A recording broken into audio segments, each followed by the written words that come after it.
பார்த்துக் கொண்டிருப்பது 24 நியூஸ் தமிழ். பொள்ளாச்சி அருகே ஏரிப்பட்டி தனியார் பள்ளியில் நடந்த மாவட்ட அளவிலான சதுரங்க போட்டியில் 250க்கும் மேற்பட்ட பள்ளி, கல்லூரி மாணவ மாணவிகள் கலந்து கொண்டனர்.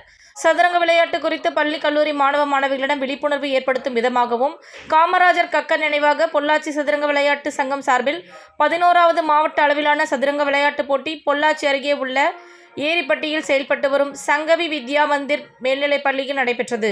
இதில் பொள்ளாச்சி, வால்பாறை, கிணத்துக்கடவு, சூலூர் உள்ளிட்ட பல்வேறு பகுதிகளைச் சேர்ந்த 86 அரசு மற்றும் தனியார் பள்ளி, கல்லூரி மாணவ மாணவிகள் கலந்து கொண்டனர். 8 வயது முதல் 25 வயது அடிப்படையில் 5 பிரிவுகளாக போட்டிகள் நடைபெற்றது. இதில் 250க்கும் மேற்பட்ட கலந்து கொண்டனர். தங்களது அசாத்திய திறமைகளை வெளிப்படுத்தினர். வெற்றி பெற்றவர்களுக்கு பரிசு கோப்பைகளை, சான்றிதழ்கள் வழங்கப்பட்டது.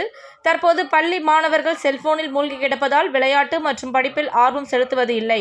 இதிலிருந்து விடுபட்டு விளையாட்டு மற்றும் கல்வி கற்பதில் கவனம் செலுத்த வேண்டும் என்பதை வலியுறுத்தியும், கக்கன், காமராஜர் போன்ற தலைவர்களை நினைவு கூறும் வகையிலும் இந்த போட்டிகள் நடத்தப்பட்டு வருவதாக போட்டி ஒருங்கிணைப்பாளர்கள் தெரிவித்தனர்.